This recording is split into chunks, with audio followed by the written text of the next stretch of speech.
Assalamualaikum warahmatullahi wabarakatuh. Sebelum belajar, mari kita berdoa terlebih dahulu agar kita mendapatkan ilmu yang bermanfaat. Bismillahirrahmanirrahim. Rabbi shrah li sadri wa yassir li amri wahlul 'uqdatam min lisani yafqahu qawli. Raditu billahi rabba wa bil islami dina wa bil qur'ani imama wa bi muhammadin nabiyyan wa rasula. Rabbi zidna 'ilma warzuqna fahma bi rahmatika ya arhamar rahimin. Para peserta didik, bagaimana kabarnya hari ini? Semoga semuanya dalam keadaan sehat dan tetap semangat dalam belajar menuntut ilmu. Pada materi kali ini kita akan belajar tentang peradaban Islam abad pertengahan.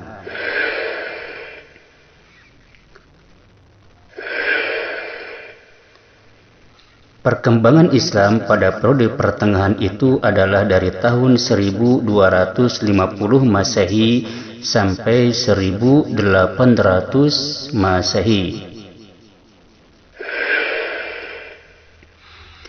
Adapun standar kompetensi yang harus dimiliki oleh peserta didik adalah memahami perkembangan Islam pada abad pertengahan, yaitu tahun 1250 sampai 1800 Masehi.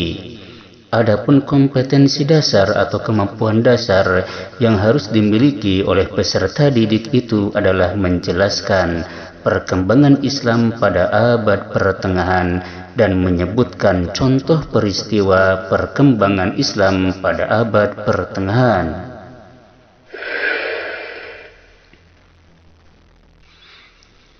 Adapun indikator yang harus dikuasai oleh peserta didik, yaitu yang pertama menjelaskan perkembangan Islam di bidang ilmu pengetahuan dan peradaban pada abad pertengahan. Yang kedua, menjelaskan manfaat dari sejarah perkembangan Islam pada abad pertengahan. Yang ketiga, menyebutkan beberapa contoh peristiwa perkembangan Islam pada abad pertengahan. Dan yang keempat, menjelaskan manfaat dari contoh peristiwa perkembangan Islam pada abad pertengahan.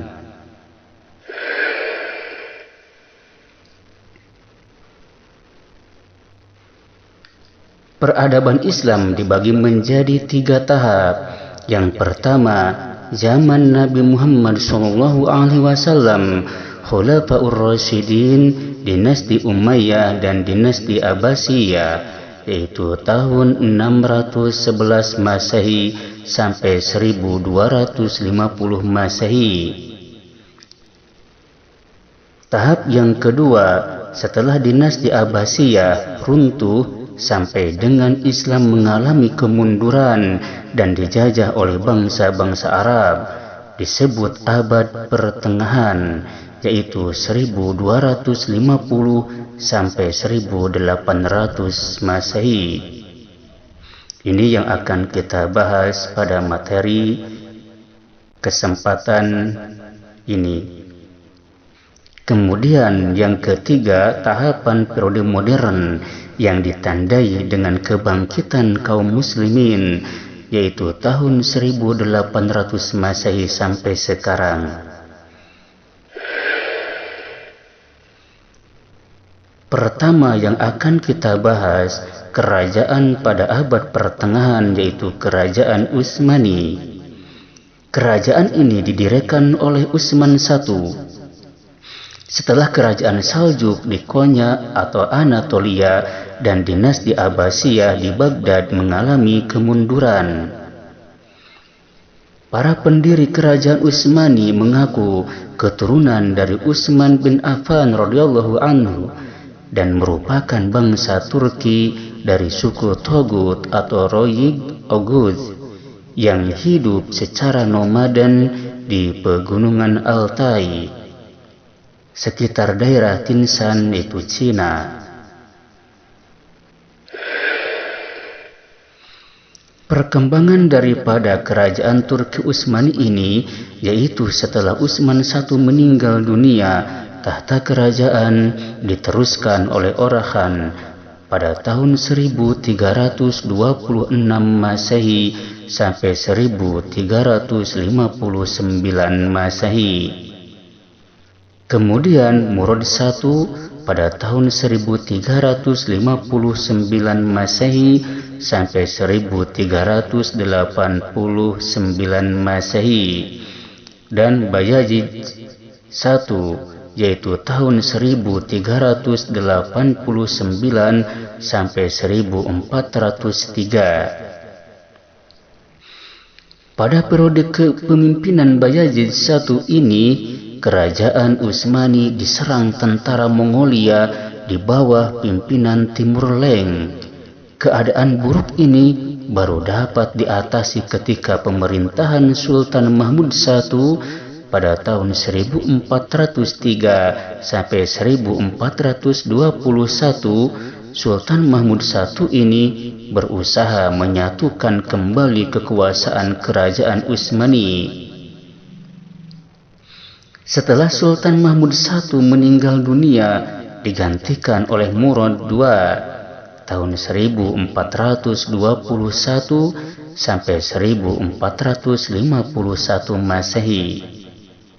Puncak kejayaan dari kerajaan Utsmani ini dicapai pada masa pemerintahan Sultan Muhammad II tahun 1451 sampai 1484 Masehi, yang bergelar Al-Fatih. Ibu kota kerajaan Bizantium atau Konstantinopel diubah namanya menjadi Istanbul. Kerajaan Hagia Sophia sebagai gereja tertua dan terbesar di kerajaan Bizantium ketika itu diubah fungsinya menjadi Masjid Raya atau Al-Masjid Al-Jami'.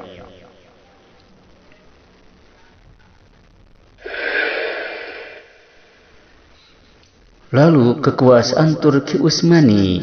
Wilayah kekuasaan kerajaan Utsmani meliputi Asia Kecil, Armenia, Irak, Syria, Hijaz dan Yaman di benua Asia, Mesir, Libya, Tunis dan Aljazair di benua Afrika, dan Bulgaria, Yunani, Yugoslavia, Albania, Hongaria dan Rumania di benua Eropa. Itulah kekuasaan kerajaan Utsmani.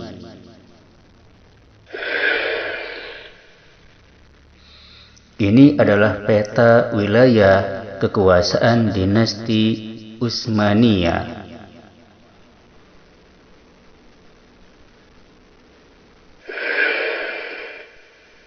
Terkemudian periode pemerintahan dari kerajaan Utsmani ini kita sebutkan nama-nama sultan kerajaannya. Yang pertama, Utsman I, yaitu tahun 1300 sampai 1323 Masehi. Yang kedua, Orhan I, tahun 1323 sampai 1360 Masehi. Yang ketiga, Murad I, tahun 1360 Masehi sampai 1389 Masehi. Yang keempat, Bayazid I, tahun 1389 Masehi sampai 1402 Masehi. Yang kelima, Muhammad I, tahun 1402 sampai 1421 Masehi. Yang keenam, Murad II, tahun 1421 sampai 1444 Masehi. Yang ketujuh, Muhammad II, tahun 1444 Masehi sampai 1446 Masehi. Yang kedelapan Murad III tahun 1446 Masehi sampai 1451 Masehi. Yang kesembilan Muhammad III tahun 1451 Masehi sampai 1481 Masehi. Yang ke-10 Bayazid II tahun 1481 sampai 1512 Masehi. Yang ke-11 Salim I tahun 1512 Masehi sampai 1520 Masehi. Yang ke-12 Sulaiman I tahun 1520 Masehi sampai 1566 Masehi. Yang ke-13 Salim II tahun 1566 Masehi sampai 1574 Masehi. Yang ke-14 Murad IV tahun 1574 Masehi sampai 1594 Masehi. Yang ke-15 Muhammad IV tahun 1595 Masehi sampai 1603 Masehi. Yang ke-16 Ahmad I tahun 1603 Masehi sampai 1617 Masehi. Yang ke-17 Mustafa I tahun 1617 sampai 1618 Masehi. Yang ke-18 Utsman II tahun 1618 Masehi sampai 1622 Masehi. Yang ke-19 Mustafa I yaitu pada tahun 1622 Masehi sampai 1623 Masehi. Mungkin ini maksudnya adalah Mustafa kedua setelah Mustafa yang satu yang nomor 17 ini.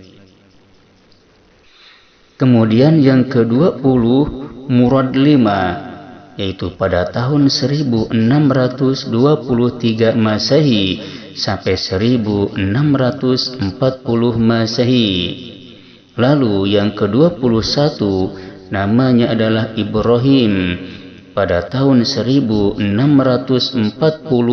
Masehi sampai 1648 Masehi. Lalu yang ke nomor 22 nama sultannya adalah Muhammad V pada tahun 1648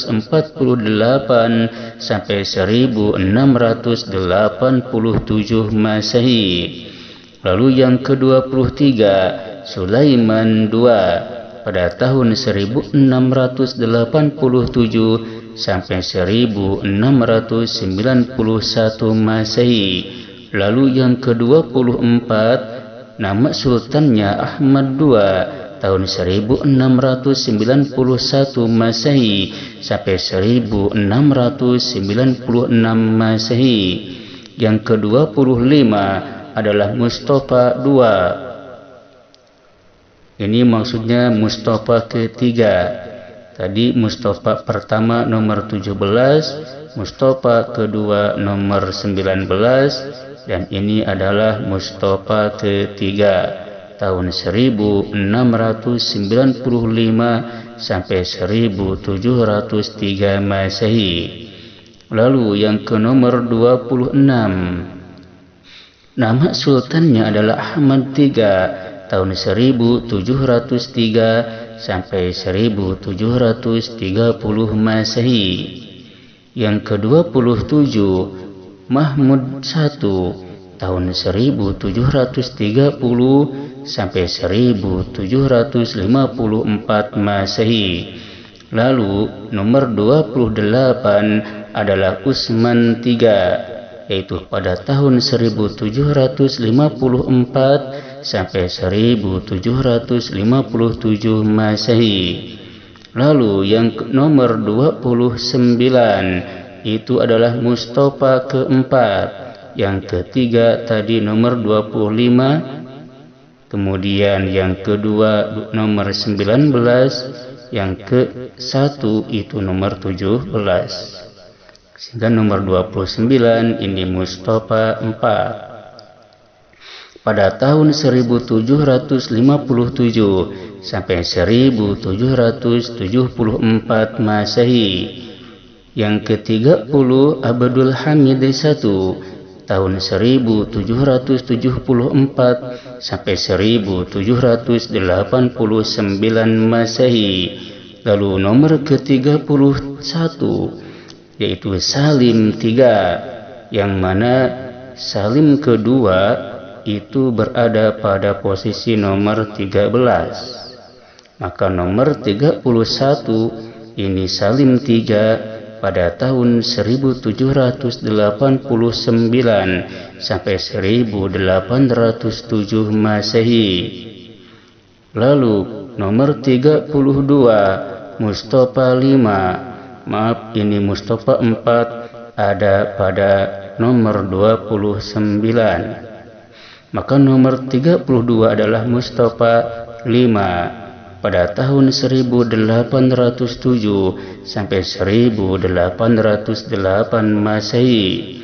Lalu nomor 33 adalah Sultan Mahmud II. Sultan Mahmud II pada tahun 1808 sampai 1839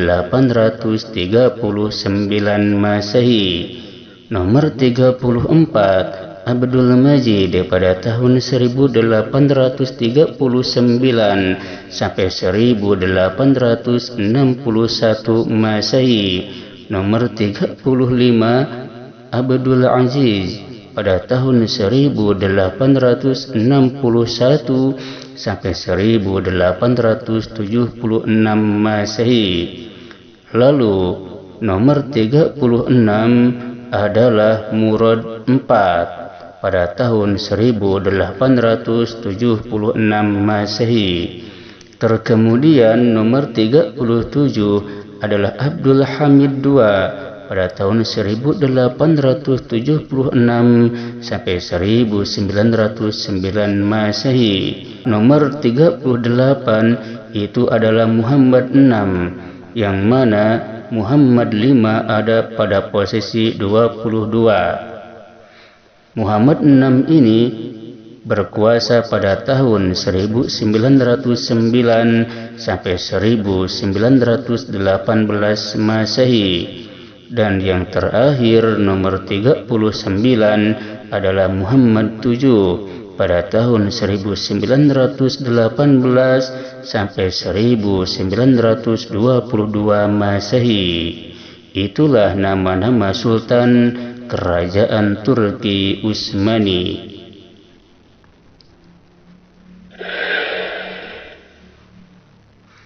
Kemudian kemajuan Kerajaan Utsmani.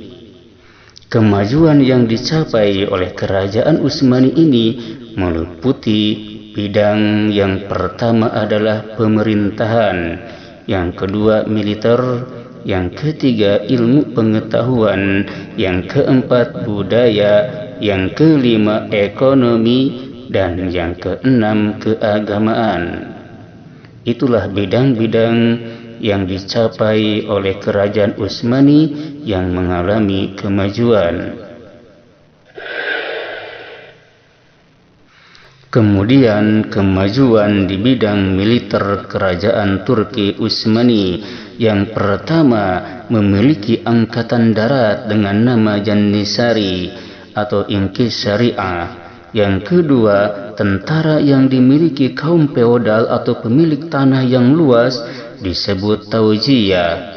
Yang ketiga armada laut Kerajaan Utsmani ketika itu juga dikenal dengan keberaniannya sehingga mampu menguasai Laut Hitam, Laut Tengah, Laut Merah, Laut Arab, Teluk Persia, dan Lautan Hindia. Terkemudian pada bidang ilmu pengetahuan dan kebudayaan di kerajaan Turki Utsmani. Yang pertama, seni arsitektur, itu Sinan dari Anatolia. Yang kedua, bidang prosa, yaitu Khatib Çelebi atau Haji Khalif. Karya terkenalnya berjudul Kunhal Akbar, yang berisi tentang sejarah dunia sejak Nabi Adam sampai Nabi Isa alaihimussalatu wassalam. Terkemudian yang ketiga, bidang tasawuf, yaitu Jalaluddin Rumi pada tahun 1207 sampai 1273. Karya yang terkenal adalah Diwan Syamsi Tabriz. Yang keempat, bangunan terkenal, yaitu Masjid Al-Muhammadi, Masjid Agung Sulaiman, dan Masjid Hagia Sophia, dan Istana Topkapi.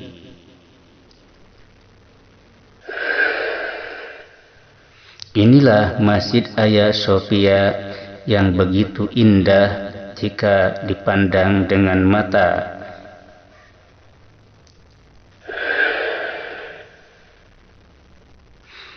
Ini juga Istana Topkapi yang bisa kita lihat pada gambar ini.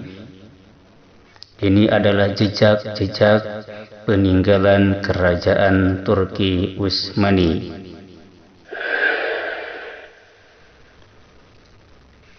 Lalu di bidang ekonomi, bagaimana bidang ekonomi kerajaan Turki Utsmani? Yang pertama, masalah wakaf diurusi oleh pejabat negara yang khusus, yaitu Syekhul Islam. Yang kedua, bidang pertanian, undang-undang agraria, yaitu An-Nizam Al-Iqta.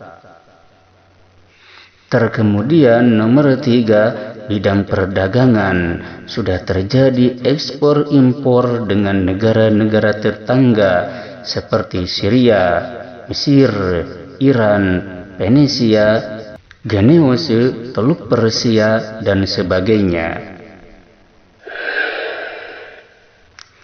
Lalu di bidang keagamaan, pertama, peran mufti sangat penting karena masyarakat masih sangat terikat dengan syariat Islam. Yang kedua, ada beberapa torekot yang berkembang, yaitu torekot Bektasi, torekot Maulawi, torekot Naksabandiyah, torekot Khalwatiyah. Kemudian yang ketiga, kajian keislaman dalam bidang fikih, teologi, hadis, dan tafsir juga berkembang.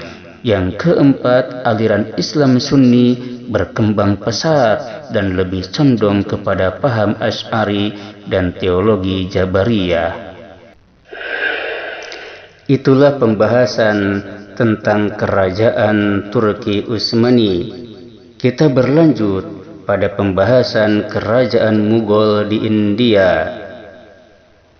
Kerajaan Mughal ini didirikan oleh Zahiruddin Muhammad Babur pada tahun 1526 dengan ibu kota di Delhi. Sebelum mendirikan kerajaan Mughal di India, Zahiruddin telah menguasai daerah Samarkand dengan Anatolia sebagai ibu kotanya. Ekspansi wilayah tersebut dilanjutkan ke Afghanistan dan berakhir di India. Lalu perkembangan daripada kerajaan Mughal di India ini, pertama, Zahiruddin berkuasa selama 30 tahun. Yang kedua, Humayun atau putra Zahiruddin yang berkuasa selama 9 tahun. Lalu diteruskan oleh yang ketiga, Akbar, yaitu putra Humayun, mampu menguasai wilayah Chundar, Gond, Orissa, dan Asinga. Lalu yang keempat, Bahadur Shah II tahun 1837 sampai 1858. pada masa ini mengalami puncak kejayaan dan mampu menguasai Kabul, Lahore, Delhi, Multan, Agra, Oudh, Allahabad, Gujarat, Ajmer, Bihar, Bengal, Kashmir, Bajipur, Tajore, Golconda, Khandesh, dan Trichinopoli.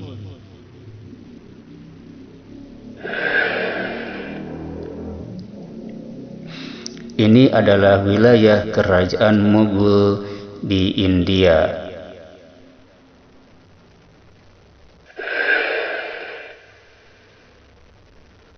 Hasil kebudayaan kerajaan Mughal di India yang pertama, Taj Mahal.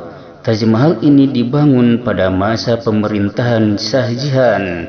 Taj Mahal terletak di tepi sungai Jamuna di kota Agra yang dibangun pada tahun 1631 sampai 1643 Masehi. Taj Mahal merupakan salah satu dari 7 keajaiban dunia. Yang kedua, Masjid Quwwatul Islam dan Qutb Minor. Masjid ini didirikan oleh Qutbuddin Aibak pada tahun 589 Hijriah. Masjid ini pada masanya dianggap sebagai masjid yang paling agung di dunia.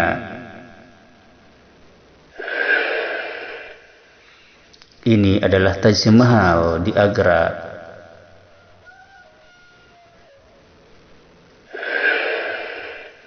Kemudian yang ketiga, Padmayat merupakan hasil kebudayaan dari kerajaan Mughal di India.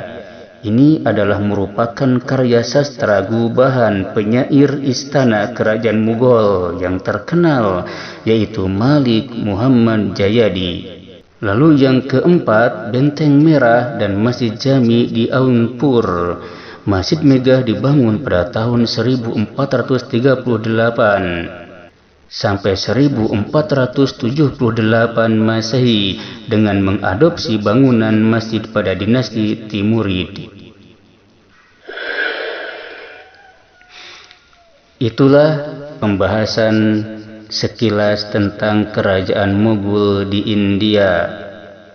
Kemudian kita menuju pada pembahasan kerajaan Safawi di Persia.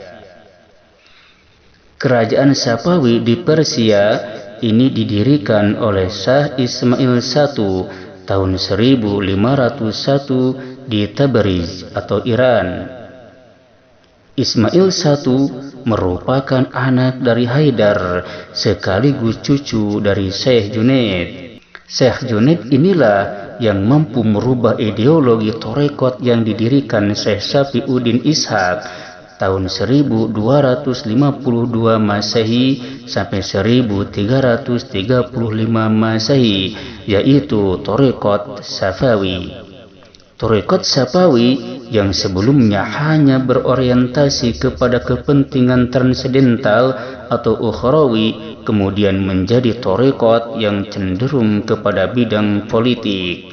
Nama torekot inilah kemudian dijadikan nama kerajaan yang beraliran Syiah dengan mengandalkan kekuasaannya kepada kekuatan militer yang bernama Qizilbash. Ini adalah wilayah kerajaan Safawi di Iran.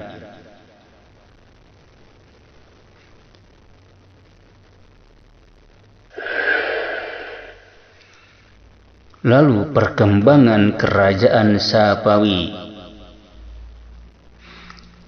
Kerajaan Safawi diperintah oleh 17 raja terakhir. Kerajaan Safawi diperintah oleh 17 raja terakhir bernama Sultan Muhammad. Kerajaan Safawi ini mencapai puncak kejayaan pada masa Shah Abbas I tahun 1588 sampai 1629 Masehi.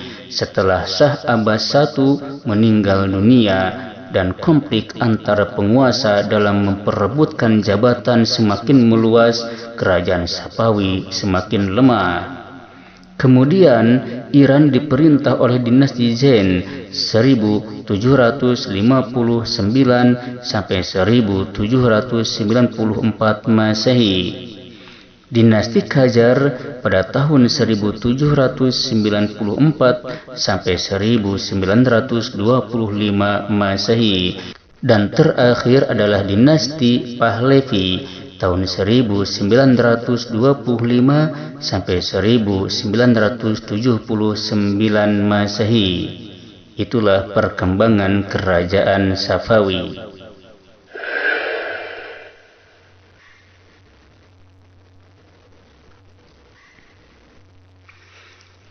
Terkemudian pada tanggal 11 Februari tahun 1979 Masehi, di bawah pimpinan seorang tokoh spiritual dari kaum Syiah yang bernama Ayatullah Khomeini tahun 1900 sampai 1989, sistem dinasti yang dijabat secara turun-temurun selama ribuan tahun di Iran kemudian diganti dengan sistem demokrasi republik dengan nama Jumhuriyah Islamiyah Iran atau Republik Islam Iran.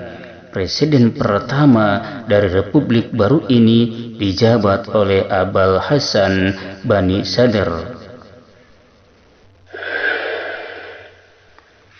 Terkemudian pada bidang politik dan agama kerajaan Safawiyah, struktur pemerintahan kerajaan Safawi ditata secara horizontal dengan berdasarkan garis kesukuan atau kedaerahan, sedangkan secara vertikal meliputi dua kekuasaan, yaitu istana atau dargah dan sekretariat negara, divan atau mamalik.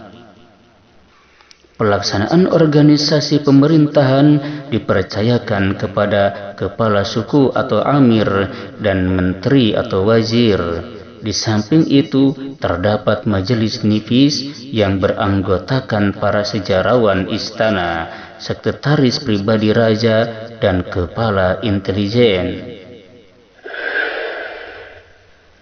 Lalu, jabatan raja atau shah di samping sebagai posisi tertinggi dalam politik juga merupakan status dalam sebuah thariqat yang setiap perintahnya harus dilaksanakan para anggota thariqat tersebut.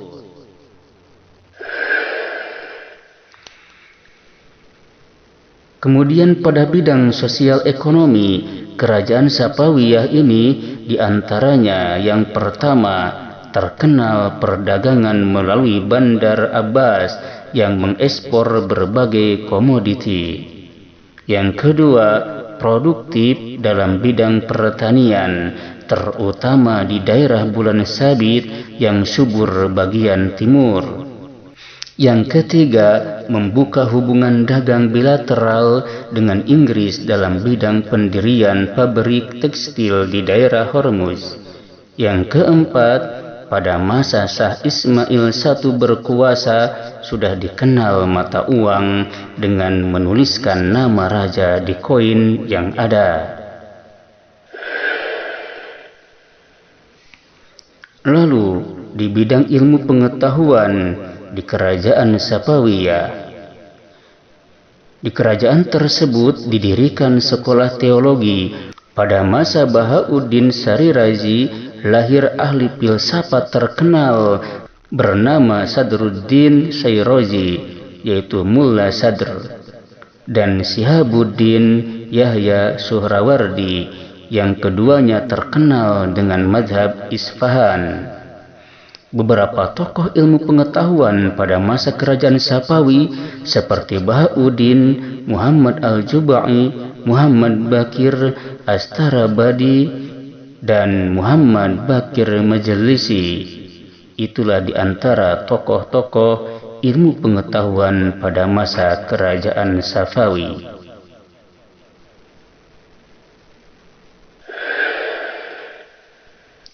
Lalu pada bidang pembangunan dan kesenian, Bidang bangunan dibangun perkantoran, masjid, rumah sakit, jalan raya, villa, pemandian, taman, alon-alon maupun jembatan. Bidang seni berkembang seni kerajinan tangan, keramik, karpet, dan seni lukis. Bidang sastra terdapat nama Nasimi dan Habibi sebagai penyair terkenal. Samsuddin Muhammad Hafidz pada tahun 1320 sampai 1389 dijuluki sebagai pangeran penyair Persia karena telah menulis buku tentang syair-syair tasawuf dan mendorong beberapa ahli sastra dari barat untuk menerjemahkan dan mempelajarinya, seperti Johann Wolfgang von Goethe pada tahun 1749 sampai 1832 dan Friedrich Engels pada tahun 1820 sampai 1895. Itulah perkembangan Islam pada periode pertengahan pada tahun 1250 sampai 1800 Masehi. Yang pertama, kerajaan Islam Turki Utsmani di Turki, yang kedua, kerajaan Islam Mughal di India, dan yang ketiga, kerajaan Safawi di Persia atau Iran, Islam Safawi Iran. Para peserta didik sekalian, dalam mengkaji sejarah banyak sekali ulama-ulama yang berhasil dalam belajarnya. Mereka dapat menghasilkan berbagai macam karya. Buku-buku yang mereka tulis itu banyak sekali macamnya, sampai-sampai memenuhi perpustakaan Islam. Mereka begitu sangat giat dalam belajar.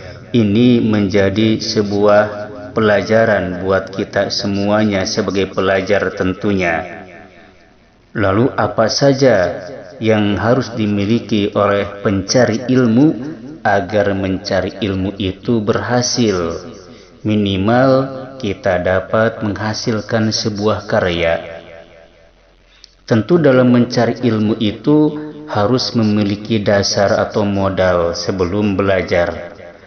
Apa di antaranya? Yang pertama itu adalah zakaun, harus ada kecerdasan.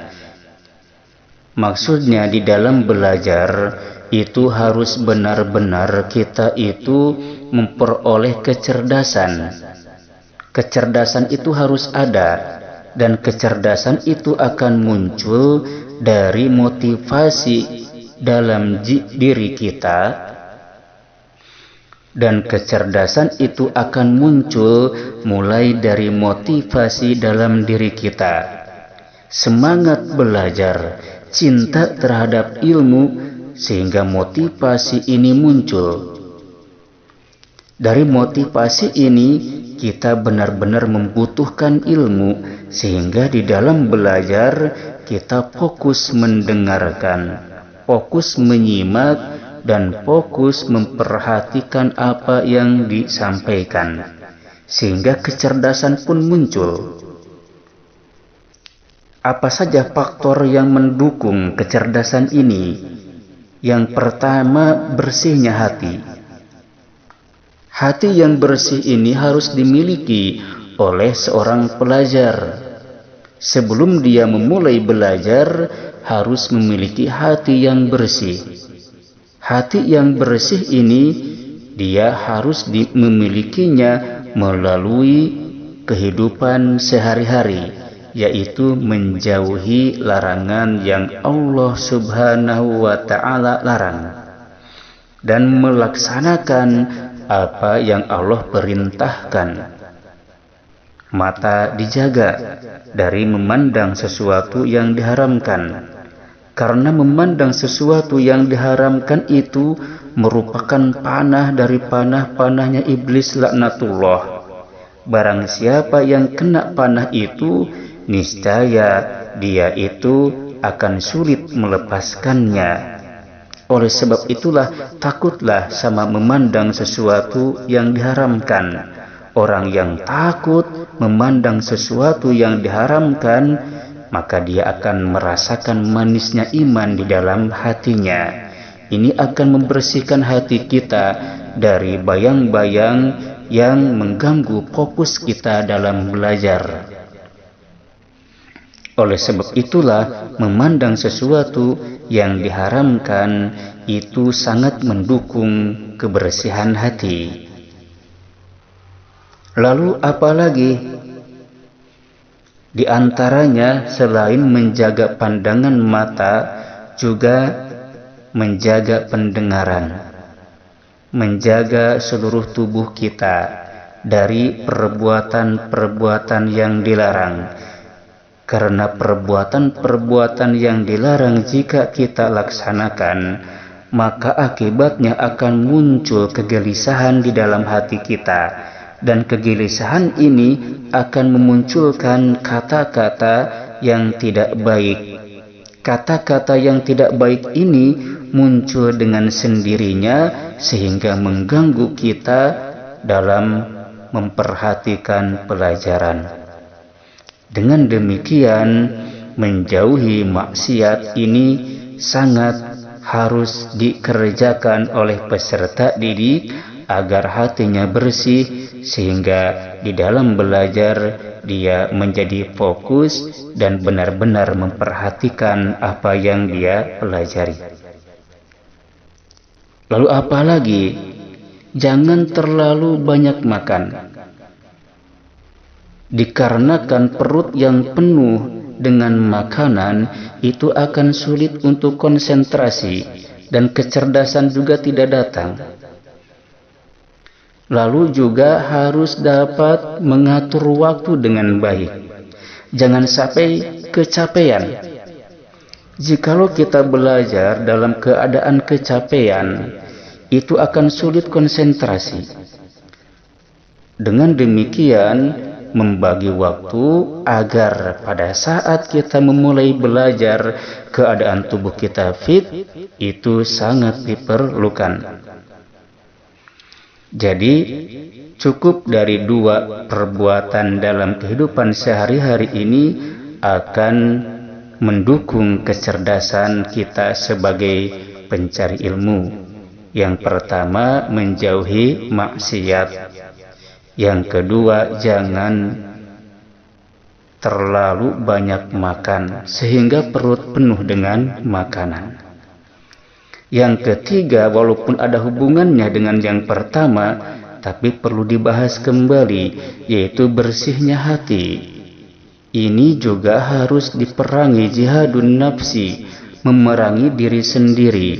Dikarenakan hati yang penuh dengan kata-kata yang tidak baik, itu menggelisahkan, sulit konsentrasi pada pelajaran.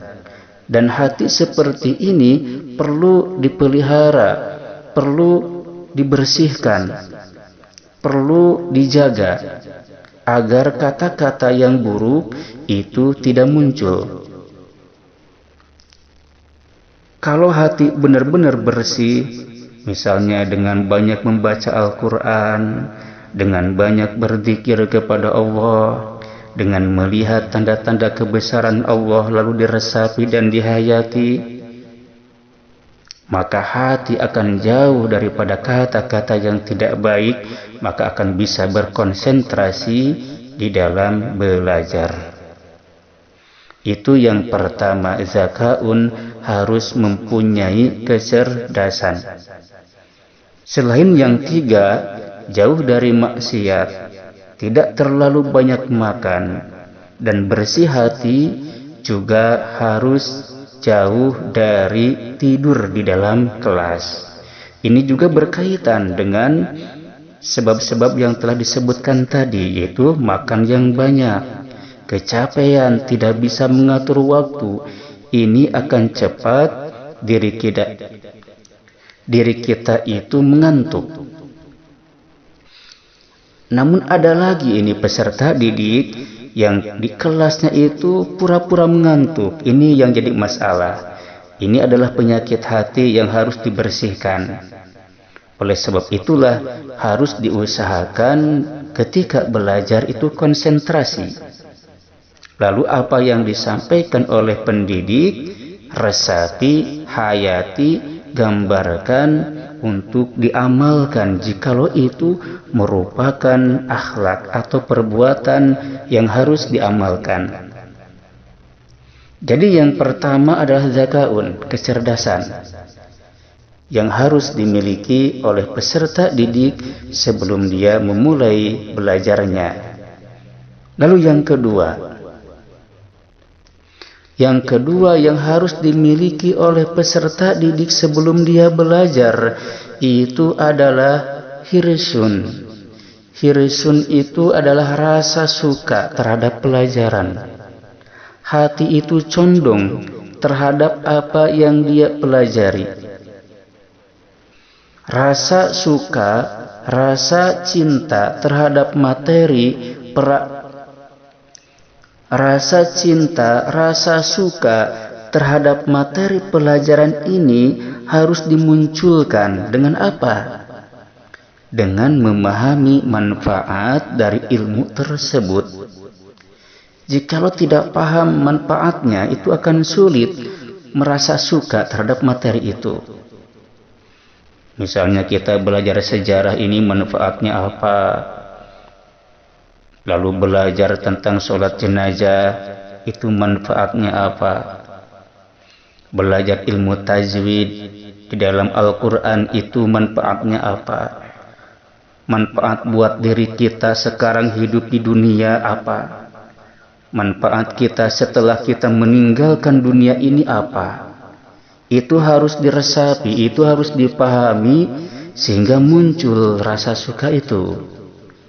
Misalnya kita dengan belajar sejarah, kita akan memahami perjalanan sejarah perkembangan Islam ini dari mulai dibawanya oleh Nabi kita Muhammad SAW, lalu dilanjutkan oleh Khulafaur Rasyidin, kemudian dilanjutkan lagi oleh kekhalifahan Umayyah, dilanjutkan oleh kekhalifahan Abbasiyah, lalu pada materi kita sekarang ini yaitu dilanjutkan oleh kerajaan-kerajaan besar, yang mana pada abad pertengahan itu ada kerajaan Turki Utsmani, ada kerajaan Mughal dan kerajaan Safawi.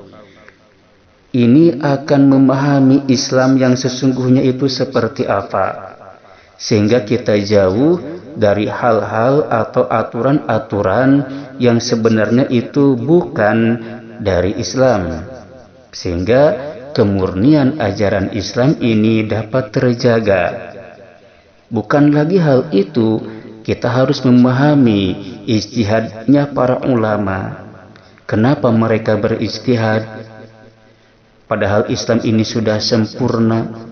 Itu harus dipahami melalui sejarah ini. Kenapa ada madhab Imam Syafi'i? Kenapa ada madhab Imam Hambali? Kenapa ada madhab Imam Malik? Dan ada madhab Imam Hanafi? Padahal mereka itu adalah guru dan murid. Kenapa beda madhab seperti itu? Ini harus dikaji, ini harus dipelajari, sehingga terhadap perbedaan-perbedaan seperti itu tidak terjadi benturan, tidak terjadi perpecahan. Oh, ternyata sejarahnya seperti ini. Oh, ternyata madhab ini muncul dikarenakan ada masalah-masalah yang baru yang secara spesifik itu tidak terdapat hukumnya di dalam Al-Quran dan hadis, sehingga mereka berijtihad. Ini harus dipahami sehingga tidak terjadi benturan yang menimbulkan perpecahan umat. Oleh sebab itu, belajar tentang sejarah ini sangat besar manfaatnya. Dan manfaat inilah yang memotivasi, mendorong kita untuk cinta ilmu sejarah. Banyak sekali manfaat yang lainnya dari ilmu sejarah ini yang harus kita kaji, yang harus kita gali. Terkemudian ilmu-ilmu yang lainnya juga seperti itu. Harus kita pahami manfaatnya untuk diri kita. Apa manfaat di dunia dan apa manfaat nanti setelah kematian. Jikalau kita memahami hal itu, kita akan merasa suka, kita akan merasa cinta terhadap ilmu itu. Dan rasa hirsun, kecondongan hati terhadap ilmu itu harus diusahakan. Itu modal yang kedua, modal seorang pelajar. Sebelum belajar dimulai, harus memahami manfaat ilmu yang dipelajari. Lalu yang ketiga, apa yang ketiga? Yang ketiga, di dalam menuntut ilmu itu harus mempunyai sifat sabar. Sabar menahan keinginan hati untuk bermain ketika belajar. Sabar menahan keinginan nafsu untuk pergi dari majelis ta'lim. Ini sabar ini penting. Sabar juga itu menerima kita statusnya sebagai pelajar. Apa tugas pelajar? Ya, tentunya adalah belajar. Dan belajar ini harus kita sukai, cintai. Lalu kita itu benar-benar mencarinya dengan kesabaran. Tahu gak sabar itu apa? Sabar merupakan menahan. Menahan sesuatu yang mana sesuatu itu jikalau dikerjakan merugikan diri kita. Akan tetapi jikalau kita tidak mengerjakannya dan menahannya, justru kita itu menjadi orang-orang yang beruntung dikarenakan sabar tersebut. Misalnya selain kita sebagai pelajar itu sedang menuntut ilmu, ketika kita di luar majelis ta'lim melihat sesuatu yang dilarang. Misalnya ada seseorang yang tidak menutup aurat, maka kita sabar untuk tidak melihatnya. Itu juga sabar, menahan sesuatu yang tidak baik. Itu sabar. Atau kita sedang mendirikan sholat, maka ketika kita sholat, khusyukkan kepada Allah. Dan keinginan kita untuk cepat-cepat mengerjakan sholat, kita tahan. Itulah sabar di dalam ketaatan. Sabar di dalam menuntut ilmu juga demikian. Kita harus benar-benar ta'zim kepada seorang pengajar, karena dialah yang membawa ilmu itu. Ta'zim, lalu kita sabar mendengarkan, memperhatikan, memahami apa yang disampaikannya. Setelah memahami, kita usahakan untuk mengamalkannya di dalam kehidupan sehari-hari. Ini bentuk kesabaran yang harus dimiliki di dalam mencari ilmu. Orang-orang yang cinta terhadap materi pelajaran itu, rasa sabar itu mudah untuk diwujudkan. Rasa sabar itu akan dia miliki dikarenakan dia senang belajarnya, senang untuk menerima ilmu tersebut dikarenakan suka terhadap ilmunya. Maka sabar itu sudah menyatu dengan dirinya. Berbeda lagi dengan orang-orang yang tidak suka. Oleh sebab itulah rasa suka itu lebih didahulukan penjelasannya sebelum sabar ini. Karena sabar ini akan dia miliki kalau sudah memiliki rasa suka terhadap materi yang dia pelajari. Akan berbeda dengan siswa atau peserta didik yang tidak suka pelajaran yang sedang dia pelajari. Maka kesabaran ini akan sulit dia miliki. Mungkin dia akan selalu sering keluar masuk, ataupun bolos tidak masuk lagi ke dalam kelas. Ini adalah perbuatan-perbuatan yang tidak boleh dicontoh. perbuatan jelek dan merugikan diri sendiri. Maka rasa suka terhadap materi yang kita pelajari harus lebih dulu kita kuasai. Sabar akan muncul. Itu diantaranya yang ketiga, sabar dalam menuntut ilmu. Yang keempat yang harus dimiliki oleh peserta didik itu adalah dia harus memiliki bekal dalam belajar. Apa itu bekal di dalam belajar? Di antaranya dia harus minimal mempunyai buku catatan dan penanya, alat tulis. Itu seperti pengikat. Ilmu itu bagaikan kuda liar yang sangat gagah. Jikalau kuda itu kita dapat, harus diikat.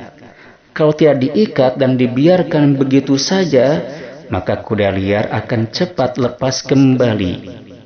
Sebagaimana ilmu yang kita peroleh, jikalau tidak dicatat, walaupun telah memahami ketika mendengarkannya dan tidak kita catat, maka ketika pelajaran telah selesai, itu akan cepat lupa.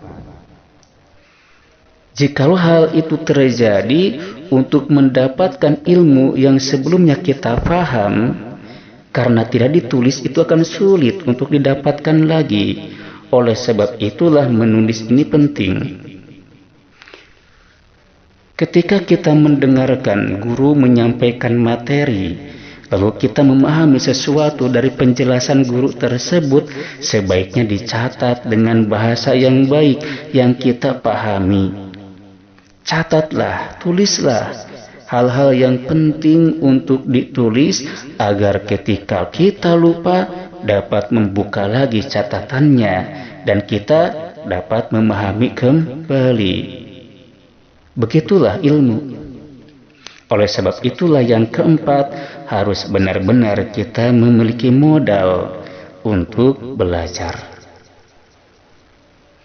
Lalu yang kelima yang harus dimiliki oleh peserta didik itu adalah dia harus belajar kepada guru ahlinya. Dalam arti ini apa? Kita tidak boleh belajar tanpa berguru.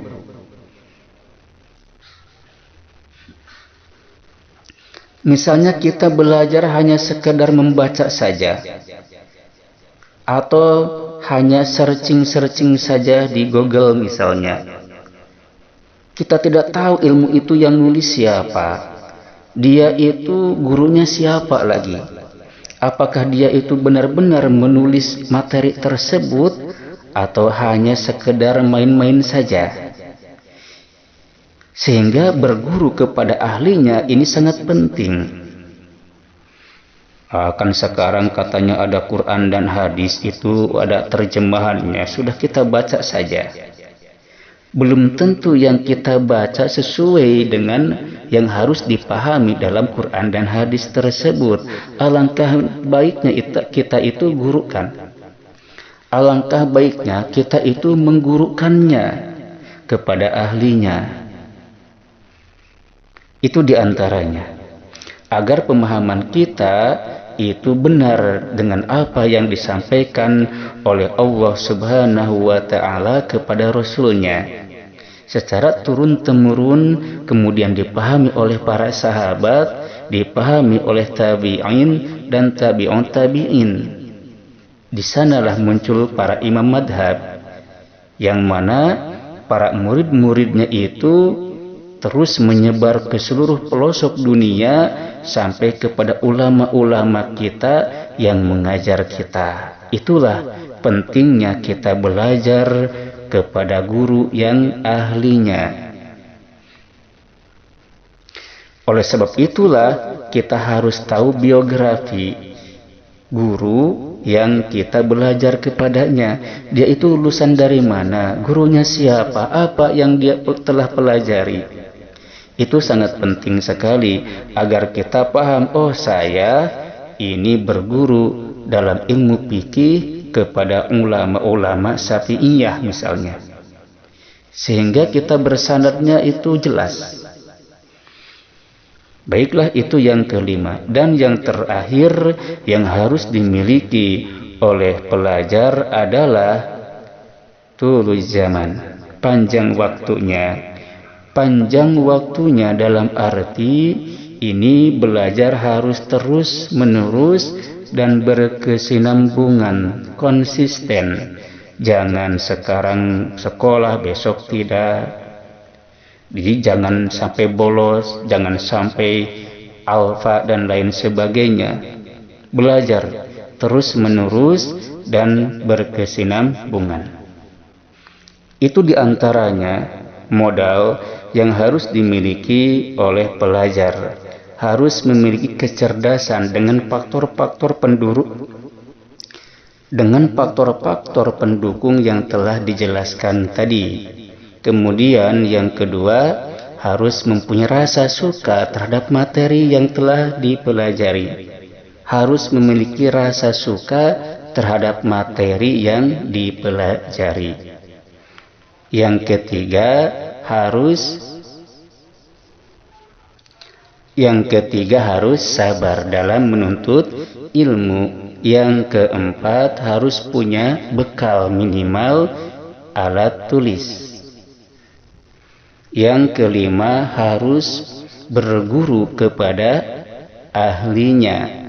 Dan terakhir, berkesinambungan terus menerus dalam belajar.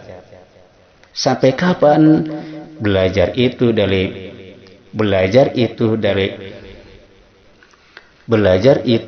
dari mulai buayan sampai meninggal dunia.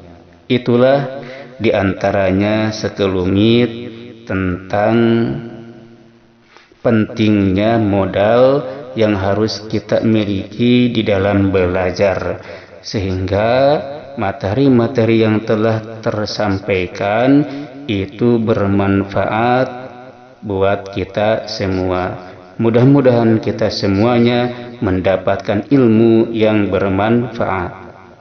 Demikianlah pembelajaran pada kesempatan kali ini. Semoga dijadikan oleh Allah sebagai ilmu yang bermanfaat. Amin ya Allah ya Rabbal Alamin. Demikian yang dapat disampaikan. Akhirul kalam. Wassalamualaikum warahmatullahi wabarakatuh.